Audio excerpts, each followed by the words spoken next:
Hello friends, मैं आप सब लोगों का अपने एजुकेशनल चैनल पे हार्दिक स्वागत करता हूं। फ्रेंड्स, आप लोगों के बीच क्लास 10th की मैथ की एक सीरीज चल रही जिस कड़ी में हम लोग बात कर चुके थे एक्सरसाइज 1.2 के क्वेश्चन नंबर 2 तक। इसको बनाने का पूरा प्रोसेस समझ लिया था। मैंने क्वेश्चन नंबर 2 का 2 नंबर और 3 नंबर आप लोगों को होमवर्क दिया था। उम्मीद है कि आप लोगों ने इसको कर लिया होगा। आज के इस वीडियो में हम लोग देखेंगे एक्सरसाइज 1.2 के क्वेश्चन नंबर 3 के सभी पोर्शंस को और इसको समझने का प्रयास करेंगे किस प्रकार से इसको बनाया जा सकता है। देखिए, सवाल ये कहता है भाज्य गुणनखंड विधि द्वारा निम्नलिखित पूर्णांकों के एचसीएफ और एलसीएम ज्ञात करना है। तो हम लोग पहले नंबर प्रश्न की ओर आते हैं और इसका हम लोग अभाज्य गुणनखंड विधि से इसको खंडित करने का प्रयास करते हैं और इसका एचसीएफ और एलसीएम निकालते हैं। तो पहला प्रश्न जो आपके सामने है वो है 12, 15 और 21। तो हम लोग यहाँ पर लिख लेते हैं 12, 15 एवं 21। सेम वही प्रोसेस अपनाना है। 12 यहाँ पे लिखना है, इसको खंडित करना है अभाज्य संख्याओं से। तो सबसे पहले हम लोग 2 से देखेंगे तो 6 टाइम्स में, उसके बाद फिर 2 से तो ये 3 टाइम्स में कट जाएगा। उसके बाद 15 की अगर बात कर ले तो फिर यहाँ हम 3 से कोशिश करेंगे क्योंकि 2 से तो ये लगने वाला है नहीं, 5 आ जाएगा। उसके बाद 21 की बात कर ले तो ये आपका आ जाएगा 3 से अगर हम लोग कोशिश करते हैं तो 7 टाइम्स में ये आपका कट जाएगा। जो भी संख्याओं को हम लोगों ने भाग लगाया है या इसको अभाज्य गुणनखंड के गुणनफल के रूप में लिखना है, वो हम लोग यहाँ पर जो संख्याएं है उसको लिख रहे हैं। 2 इंटू 2 इंटू 3 12 का आया था। उसके बाद अगर हम लोग बात कर ले 15 की तो 15 का आया था 3 इंटू 5। उसके बाद 21 की अगर बात कर ले तो 3 इंटू 7 आया था। इस प्रकार से आपको संख्याओं को अरेंज कर लेना है या लिख लेना है।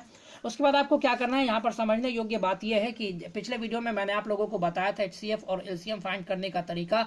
एचसीएफ का अर्थ होता है कि जो दोनों में कॉमन पोर्शन है और छोटा पावर का है तो उसको हम लोग एचसीएफ बोलते हैं, और अगर कुछ ना मिले तो एचसीएफ आपका 1 हो जाएगा। लेकिन अगर एलसीएम की अगर बात करें तो जो दोनों में कॉमन पोर्शन है या अथवा नहीं भी है तब भी उसको हमको लेना है। और अगर कॉमन है तो कॉमन होने पर हम लोगों को ज्यादा पावर को प्रीफर करना है, और अगर कॉमन नहीं है तो सभी संख्याओं को हम लोगों को लिख करके मल्टीप्लाई कर देना है। तो सबसे पहले हम लोग यहाँ पर देखते हैं इसमें कॉमन क्या है। देखिए, 2 ऊपर वाले में तो है लेकिन नीचे वाले में नहीं है, इसमें नहीं है, तो 2 का तो बात ही खत्म हो गया। अब हम लोग आते हैं 3 पर। तो देखिए 3 आपको यहां भी मिल जाएगा, 3 आपको यहां भी मिल जाएगा, 3 आपको यहां भी मिल जाएगा। तो आपका एचसीएफ जनरली क्या हो जाएगा, 3 हो जाएगा। 3 के अलावा 5 सिर्फ आपको दूसरे नंबर वाले में है और 7 जो है आपके तीसरे नंबर वाले में है। ये दोनों एक दूसरे के कॉमन नहीं है, तो बस आपको यहीं पर छोड़ देना है। इसका एचसीएफ 3 ही हो जाएगा। एलसीएम देख लेते हैं हम लोग, एलसीएम समझते हैं। एलसीएम हम लोग किस प्रकार से याद कर सकते हैं। तो देखिए यहाँ पर इसको पावर के फॉर्म में लिख लेने से आपकी सुविधा बढ़ जाएगी। तो देखिए यहाँ पर पावर 2 बार आया है तो इसको हम लोगों ने पावर के फॉर्म में लिख दिया। 2 to the power 2 plus into में आपका 3 आ गया। अब देखिए यहाँ पर 2 कॉमन नहीं है तो 2 पर पावर 2 हाईएस्ट पावर का है तो हम लोग इसको ले लेते हैं। 3 कॉमन है, देखिए 3 इसमें भी है, 3 इसमें भी है, 3 इसमें भी है, तो तीनों का पावर जो है सेम है, इक्वल ही है, तो 3 ही हम ले लेते हैं। उसके बाद 5 नहीं मिल रहा है इसमें ना उसमें, तो एलसीएम में आप लोगों को कंसीडर नहीं करना है। अगर मिले तब भी लिखना है, नहीं मिले तब भी हमको लिख देना है। तो 5 भी लिख देना है, 7 भी लिख देना है। अब देखिए 2 पर पावर 2 है तो इसका वैल्यू 4 हो जाएगा। 3 इंटू 5 इंटू 7, इन सबको आपस में अगर आप मल्टीप्लाई करते हैं तो आपका वैल्यू जो है 420 निकल करके आ जाएगा।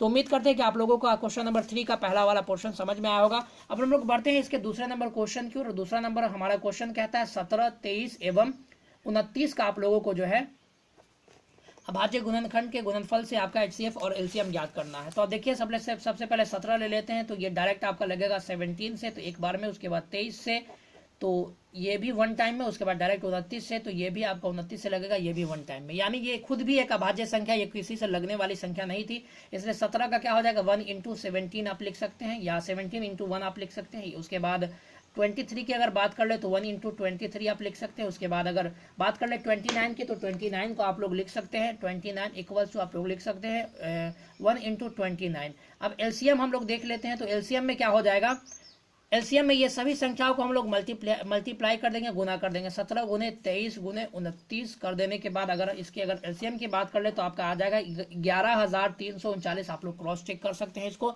उसके बाद बात कर लेते हैं यहाँ पर हम जो है इसके एचसीएफ की। तो एचसीएफ आप लोग इस प्रकार से देख सकते हैं। देखिए फ्रेंड्स, इसमें सिर्फ आपका 1 जो है कॉमन है, बाकी और कोई दूसरी संख्या कॉमन नहीं आ रही, तो इसका आपका एचसीएफ भी 1 हो जाएगा। तो उम्मीद करते हैं कि आप लोगों को दूसरा क्वेश्चन भी समझ में आया होगा। चलिए इसके तीसरे पोर्शन को भी इसी वीडियो में ही कंप्लीट कर लेते हैं या समझ लेते हैं। तीसरा क्वेश्चन में आपको कहता है 8, उसके बाद है आपके सामने 9 एवं 25। तो सेम वही प्रोसेस हम लोगों को अपनाना है। 8 के लिए इसको हम लोग 2 से शुरुआत करेंगे तो 4 टाइम्स में, फिर 2 से तो ये 2 टाइम्स में। उसके बाद 9 की अगर बात कर ले तो 3 3 जा 9। उसके बाद 25 की अगर बात कर ले तो 5 5 जा 25। अब यहाँ पर समझने योग्य बात यह है कि हम लोग 8 लिख लेते हैं। अब देखिए 8 को हम लोगों ने अभाज्य गुणनखंड के गुणनफल के रूप में लिख लेना है। तो 2 3 बार आया तो हम लोग 2 पर पावर 3 दे देते हैं। 9 में हम लोगों के सामने तीन दो बार आया है तो 3 पर पावर 2 देते हैं। 25 की अगर बात कर ले तो इसमें 5 2 टाइम्स आया है तो इसमें 5 पर पावर हम लोग 2 दे देते हैं सबसे पहले। उसके बाद हम लोग बात कर लेते हैं HCF की। तो HCF देखिए फ्रेंड्स, इन तीनों में जो है कोई भी ऐसा नंबर नहीं है जो कि कॉमन नहीं है, तो इसका HCF क्या हो जाएगा, 1 हो जाएगा। यानी कुछ इसमें मिल ही नहीं रहा है तो इसका HCF आपके सामने 1 हो जाएगा। वहीं अगर बात कर ले LCM की, तो यहाँ पर जो भी संख्या है वो अपने पावर के साथ आपस में मल्टीप्लाई हो जाएंगे और इसका जो है आपका HCF निकल करके सामने आ जाएगा। तो इसको अगर आप गुना कर लेते हो तो 1800 आपके सामने इसका HCF निकल करके आ जाएगा।